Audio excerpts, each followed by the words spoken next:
แย่เงินก็ได้ แต่ว่าทางหลังนี่ติเนาะ ข้างหลังสั่งไป หายไปแล้วผู้ผุยไปแล้วเนาะเวลายามบ่อยู่เฮ็ดจังได๋ซะนี่ แล้วฝนตกก็เปียกอยู่ มันบ่ได้พาเอาบ่ฝนตกมานี่ พระนี่มันก็ คือว่ามันสิกันจังได๋แหละนี่คือเป็นปูโป่งเยอะนี่เป็นป่องเบิดเลยแต่ก็อยู่ไปนี่แหละเนาะ ลงไปนะไปเปลี่ยนยามใดก็บ่ได้เปลี่ยน บ่เขาจะได้เปลี่ยนเนาะ บ่ได้เปลี่ยน เวลาได้เงินมาผัด ชื่อ ไปใส่ของอยู่ของกินซะเนาะซื้อข้าวซื้อน้ำ นะพี่น้องอันนี้จะเป็นทางล่างบ่อนเพิ่นเฮ็ดอยู่เฮ็ดกินหม้อแห้งแต่กับโบกกับเบิดเท่านี้บ่นี่นะ คือนี่ กระชามกับเบิดเท่านี้ นี่ เนาะพี่น้อง เลี้ยงลูกมาบาดนี่ลูกแท้ทั้งเบิดน่ะ3คนเสียผู้หนึงผู้ล่าเสียได้7 ปีแล้วเสีย เพิ่นเป็นหยังนี่ เป็นแบบมันจักปุจักโรคพี่ชังเป็นเลือดออกในนี่แหละในหูดั เลือดออกในดัง นี่ออกได้3 มื้อพอดีตายเลยบ่มีเงินใส่พี่ใส่เลือดใส่หยังก็บ่มีหั้นนะ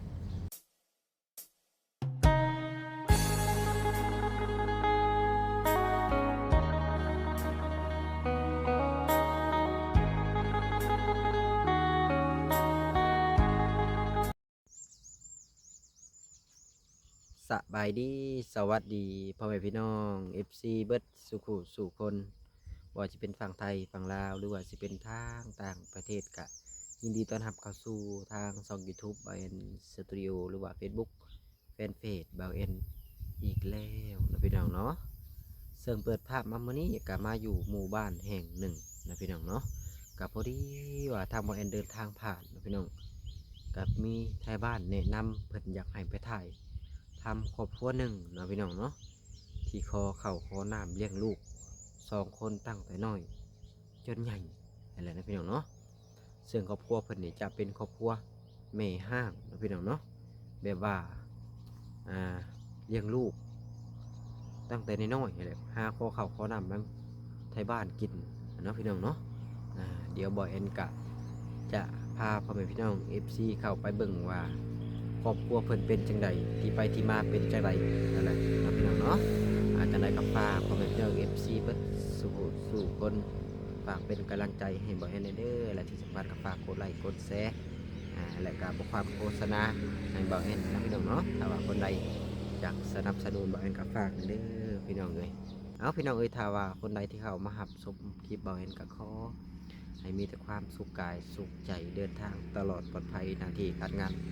ลุงเรืองบดสู่คนเด้อพี่น้องเลยเอาเพื่อบ่เป็นการชักช้าเสียเวลากะจะได้เข้าไปเฮือนไปซ่านเพิ่นก่อนนะพี่น้องเนาะ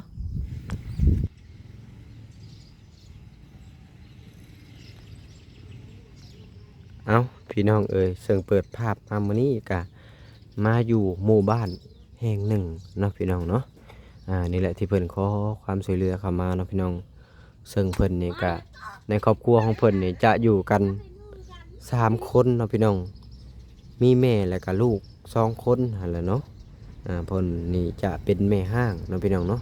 อยู่กันกับลูกกับเต้า3 คนนี่แหละเนาะเฮือนชานกับประมาณนี้แหละนะพี่น้องเดี๋ยวจะให้เบิ่งเฮือนก่อนเนาะพี่น้องก่อนจะเข้าไปหาเพิ่นเพราะว่าบ่เอ็นผ่านมาเพิ่นก็นี่แหละขอความช่วยเหลือเข้ามาเนาะพี่น้องก็เลยเข้ามาเบิ่งก่อนว่าเป็นจังใดว่ามีหยังแหน่เนาะพี่น้องที่ขอความช่วยเหลือเข้ามาก็เลยจะให้พ่อแม่พี่น้อง FC เบิ่งบริเวณรอบๆก่อนจะเข้าไปหาทางเพิ่นเพื่อนชาลานแป้นเพิ่นก็ประมาณนี้เลยพี่น้องอันนี้ก็จะเป็นขี่ไฟเพิ่นเนาะพี่น้องโอ้บ่อนดังฟืนดังไฟก็ดังนั่นนี่เลยเนาะพี่น้องโอ้สังกะสีก็โอ้ขาดเบิดแล้วเด้อเนาะพี่น้องนี่แหละซึ่งเพิ่นนี่เป็นแม่ห้างพี่น้องเอ้ยก็บ่ฮู้ว่าเพิ่นเลิกลากับผัวบ่หรือว่าจังไรเนาะเดี๋ยวว่าเอ็นจะเข้าไปหาทางเพิ่นก่อนนี่เลยทางเอื้อยแล้วกะอยู่ในนี่เลยเนาะนี่เด้นั่งอยู่ในนี่ขออนุญาตขึ้นเอื้อยเด้อเอิ้นเอื้อยก็ได้เนาะเอิ้นแม่มันสิแก่เกินไปเนาะเอิ้นแม่ก็ได้ เอิ้นแม่ก็ได้เนาะสบายดีเด้อสบายดีอยู่เฮือนกับผู้ใดนี่อยู่ผู้เดียวตอนนี้อยู่ผู้เดียวทั้งลูกเพิ่นไปทางใดเลยลูกไปเฮ็ดงานเลยทั้งลูกอายุจักปีแล้ว ผู้กกนะ19 ปี อืมผู้น้องเพิ่นเด้ ปัดผู้น้องมัน17คือทั้งแม่นี่อายุจักปีแล้ว 17 40ปลายเลยได้ 43ได้บ่ 44เลย 44 โดย อืมชื่อจังไดน่ะ ดวงใจ ชื่อดวงใจ นี่ อืมเป็นคนในหมู่บ้านแห่งนี้เลยเนาะ โดย และอ้ายเอ้ยน้องคิงกับเจ้ามีกันจักคนน่ะ โยมีอันผู้นี้ก็กกผู้นี้ อืม มีน้องชายผู้หนึงแล้วก็น้องสาวอีก2 คน เพิ่นก็มีครอบครัวไปแล้วเนาะ มีเบิดเลย อันนี้ครับเป็นเฮือนของเจ้าเลยบ่อันนี้นะ แม่นแหละ ขออนุญาตถ่ายเด้ออ๋ออันนี้เนาะ ไหน บ่เป็นหยังอ่าคือทางเอ้ยนี่บ่ได้มีครอบครัวเนาะ นี่ ได้เลิกลากับผัวแตะโดนแล้วบ่ ได้โดนเลยที่ปลายปีเลยแต่ลูกยังน้อยผู้ ลูกยังน้อยๆเพิ่นเลยเนาะ แม่น เพราะว่าตอนนี้เพิ่น19 ตอ เนาะ นนั้นเพิ่น5 ปีเนาะปกก5 ปีเนาะบอกแพทย์ อืม ลูกกกได้5 ปี ก็เลี้ยงลูก2 คน เลี้ยงลูกมาบาดนี่ลูกแท้ทั้งเบิดน่ะ3 คน อืม เสียผู้หนึง ผู้ล่าน่ะเสียได้7 ปีเลยเสีย เพิ่นเป็นหยังเนี่ย เป็นแบบมันจักปุจักโรคพี่ชังเป็นเลือดออกในนี่แหละในหูดั เลือดออกในดัง นี่ออกได้3 มื้อพอดีตายเลยบ่มีเงินใส่สิใส่เลือดใส่หยังก็บ่มีหันนะแต่ว่าใส่เลือดใส่หยังแล้วมันสิเศร้า อืม เอาไปอยู่โรงหมอก็ได้ เอาพัดเงินบ่พอเนาะ เงินบ่พอสิใส่เลือดแล้วบ่ได้ใส่บัดเอามาเฮือนเลย มันเกี่ยวกับหยังดีเนาะเลือดออกในดัง เพิ่นเว้าเป็นโรคอย่างโรคเลือดว่าสิแหละหมอเว้า เพิ่นเป็นไข่บ่ บ่ได้ไข้ได้หยังได้ อืม เป็นตุ่มเป็นซ้ำขึ้นมาแล้วก็ออกในเพียนแขวนะมิดนะแล้วมาไหลในหูดัง ไข่เลือดออกนะอันนี่นะ จักเลยบ่ได้ไข่บ่ได้หยังเลย บางทีอาการไข้ผมบ่ขึ้นแต่มันอาจจะ จักก็บ่ฮู้กันเพิ่น เออ เพิ่นเว้า เลือดออก บ่แม่ ก็เป็นไปได้ ไข่เลือดออกกับว่าสิแล้วหมอก็ไปกวด3 บอนเลยคลินิกก็ไป โน่ก็ทั้งเอ้ยนี่ก็ได้เฮ็ดให้เฮ็ดนาอยู่บ่ซะ ก็แต่ลูกยังน้อยก็บ่ได้สู่ได้เฮ็ดเด้ อืม แต่ก่อนหาคอกินแหละในบ้านนี่แหละน้ำไทยกลางบ้านนี่แหละพอได้เลี้ยงลูกใหญ่แล้วก็ไปเฮ็ดเวียกไป พอลูกไงแหละไปเฮ็ดเวียกบัดนี้เนาะ นี่ไปเฮ็ดในโรงงานนี่แหละ มันใหญ่เลย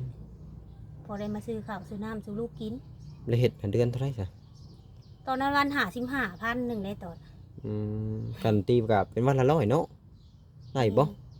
ประมาณนั้นเนาะ จักเท่าใดแล้วตอนนั้น100นึง หรือว่าตั้งแต่123พุ่นบ่123,000 พ พุ่ วน ก บ่ เด็กน้อยนี่ยังน้อยพุ่น ยัน123พุ่นเลยเนาะน่าจะแม่นแล้วเป็นจังได๋กะเฮ็ดข้าวน้ำจับปลาปัจจุบันนี่ก็ได้เฮ็ดอยู่บ่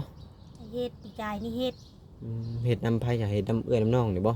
เฮ็ดน้ำนอกนี่แหละเพิ่นมีผัวได้เพิ่นพาเฮ็ด อืม แล้วเพิ่นก็แบ่งให้ได้10ปลายซอบ สิไปสอบ กับน้องชายแน่เฮ็ดบ้าน จักคนเฮ็ดนำกัน น้องชายแล้วก็เมียน้องชายแล้วก็น้องสาวนี่แหละกับผัวเพิ่นกับพลอย 3-4 คนเนาะ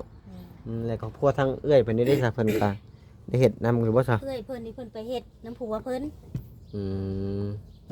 เพิ่นบ่ได้เฮ็ดน้ำ หลังจากนั้นแหละปั่นกันถือผู้จักสอบ10ไปสอบ 13 โซ แล้วกลุ่มน่าจักเดือนบัดนี้13สอบ เดี๋ยวนี้ยังสอบ1เดี๋ยวนี้ สอบหนึ่ง นี่ เพราะว่าเฮาก็ขึ้นเหล้ามานี่ก็ให้โดนเติบเลยเนาะจนสิลงนาแสดงว่ากินกับบ่เปลืองปานใดเนาะ จะบ่เพิ่นปานใด3 คนกิน โอ้แต่ก็ยังดีเนาะลูกเพิ่นใหญ่ก็เหตุการณ์เฮ็ดงานพอได้ นี่ ช่วยเหลือทั้งแม่เนาะแล้วบ้านหลังนี้หาอยู่กันมาจากปีแล้วเอ่ยนี่ฮะกับลูกกับเต้านะ กับผัวผู้ใดอันนี้ แต่สร้างครอบครัวใหม่ๆบ่ เงินเลยแม่นเลยได้บาดนี้ทำคลิปว่าเตียงเลยนะ อยู่มาตั้งแต่ตอนสร้างครอบครัวใหม่ๆเลย แม่น แล้วก็มาอยู่ในนี่ มาอยู่นี่ออกจากพ่อแม่มาก็มาปลูกเพื่อนอยู่นี่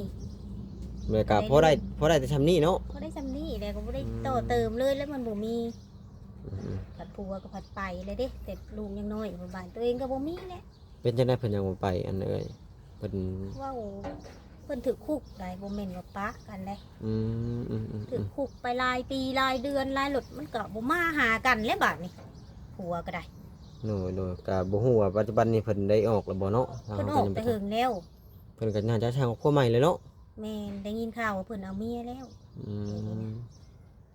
เพิ่นก็บ่มาเยี่ยมมายามเลยเนาะ บ่มาจักเทื่อเลยได้ อืม มาหาลูกบ่มาจักเทื่อ อย่างน้อยก็เลิกลากันก็มาหาลูกมาหาเต้าเนาะ แม่น มาเยี่ยมยามเบิ่ง เห็นเขาหนนะมาอันนี้เราบ่มาจักเทื่อเลย อืม โทรมาหาลูกอยู่อันตอนออกใหม่ๆหั่นนะบ่ได้มาแล้วก็บ่ได้โทรมาเลยบ่ได้ติดต่อเลยบัดนี้นะถ้าข่อยก็บ่ได้ไปเลยได้ถ้าข่อยก็ได้ให้ปักช่องนี่แหละผัวก็ อืมก็แม่นแล้วมันห่างกันเนาะมันก็บ่ง่ายๆมันก็บ่มีความผูกพันเนาะอืมแต่ละมื้อแต่ละเวทนี่ไปหายังมาอยู่มากินอันนี้ ไปหากินแหละไปหาเฮ็ดหาหน่อไม้อยู่มื้อนั้นแหละคุดจิโล โถยามนี่ก็เฮ็ดออกเนาะ นี่ พอได้อยู่ว่าไปหาเฮ็ดเลย บ่ได้อยู่ได้ไปบ้านนี่ก็ได้อยู่เฮ็ดปวกนะ จักว่าสิเบิดแล้วบ่จักออกลายมือเติมแล้วนั่นนี่ เบิดแล้วมื้อนี้บ่ไปอยู่นี่คนหาหลายป่าบ่หลายนะแถวนี้ ขี่ไฟก็บ่ได้มีดังมาสิเลย นี่แหละดังแบบนี้เลย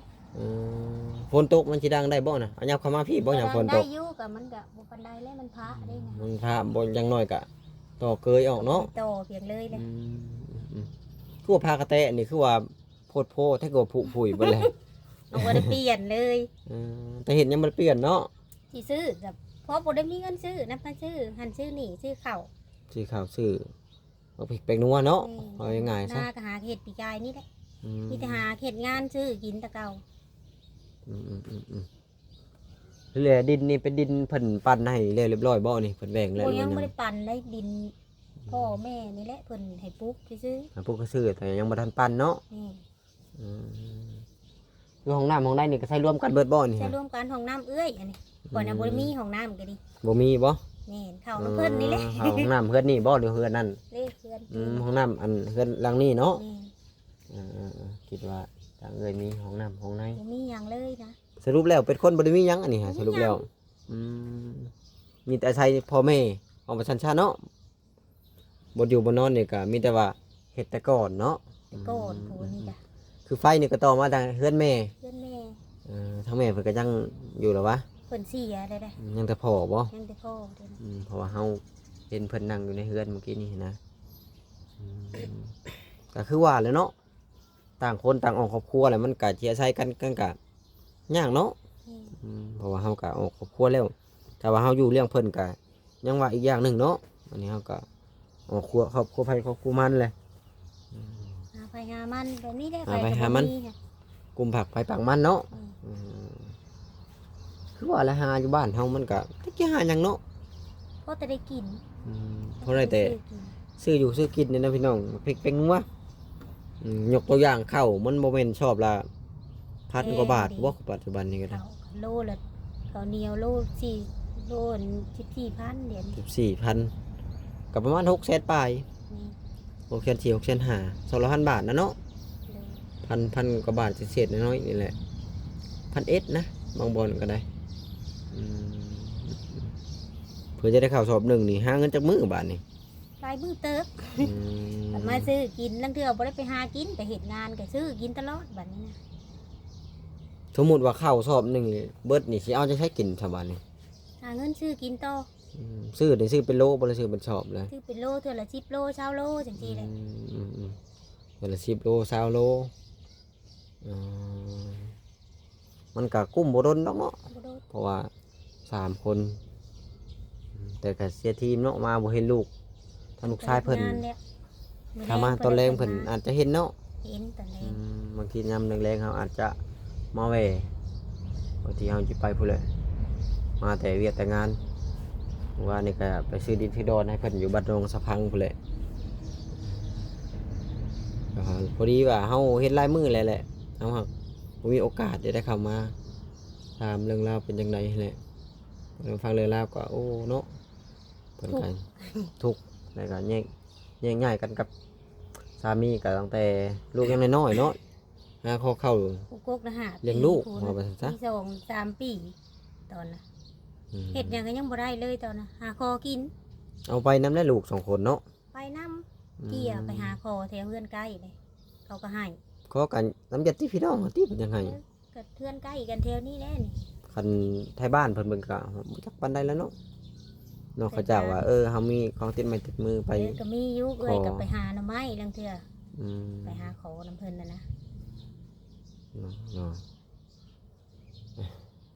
เดี๋ยวจะให้เจ้าพาไปแหละเลาะเบิ่งเฮือนชานก่อนบางที FC เพิ่นอยากเห็นให้เจ้าของเฮือนพาเลาะอีกเทื่อหนึงเนาะในเฮือนก็ประมาณนี้แหละเนาะพี่น้อง ก็บ่ได้มีเพียงเบาะนี่นะ มีเพียง เสื้อผ้าหน้าแพ้นี่ก็บ่ได้มีบ่นี่นะ แพ้ก็มีอยู่ มีเล็กๆน้อยๆอื น้อ ม ยๆและ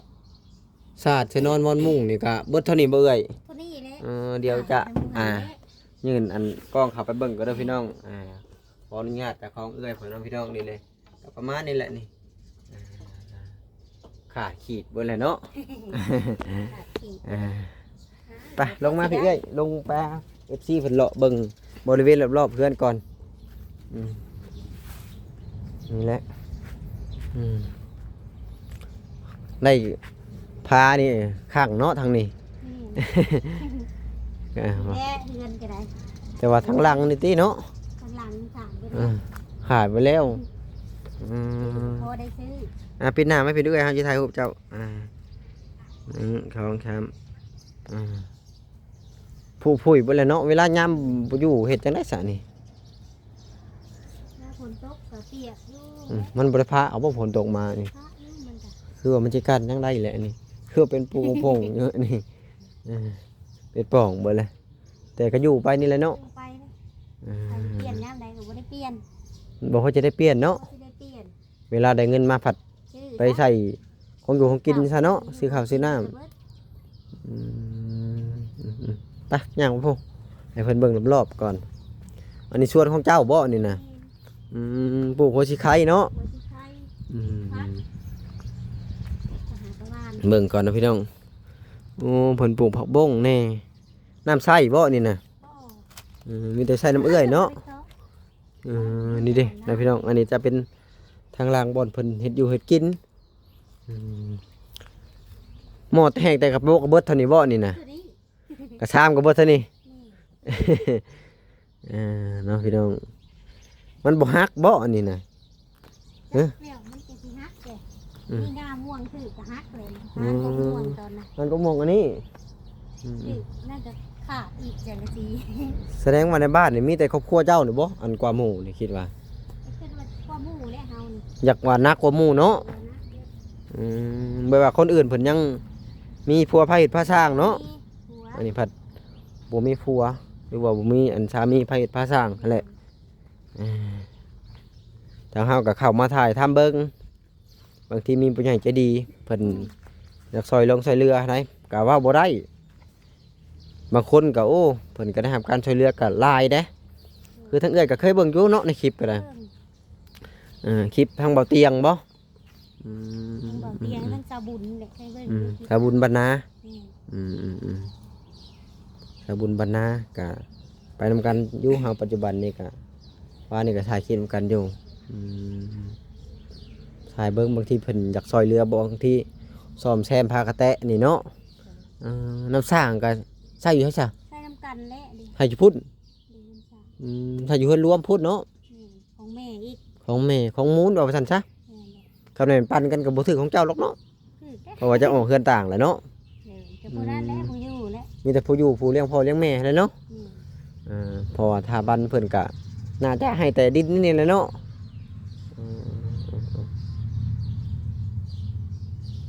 น้องพี่น้อง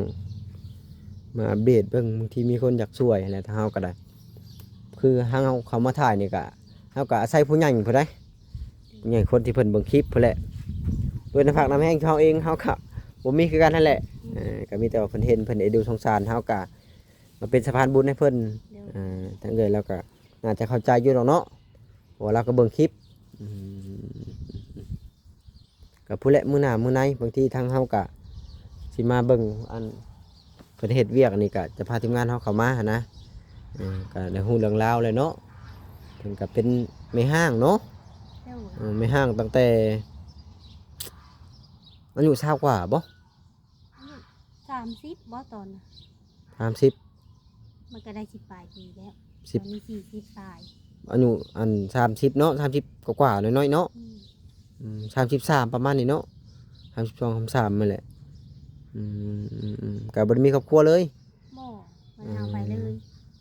ท่าเพิ่นบ่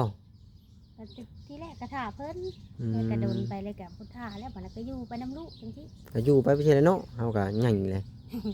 ลูกก็ใหญ่เลยได้เป็นบ้า ต่อไปก็มีแต่ลูกเต้าหั่นแหละเนาะเลี้ยงบัดนี้ทางเฮาก็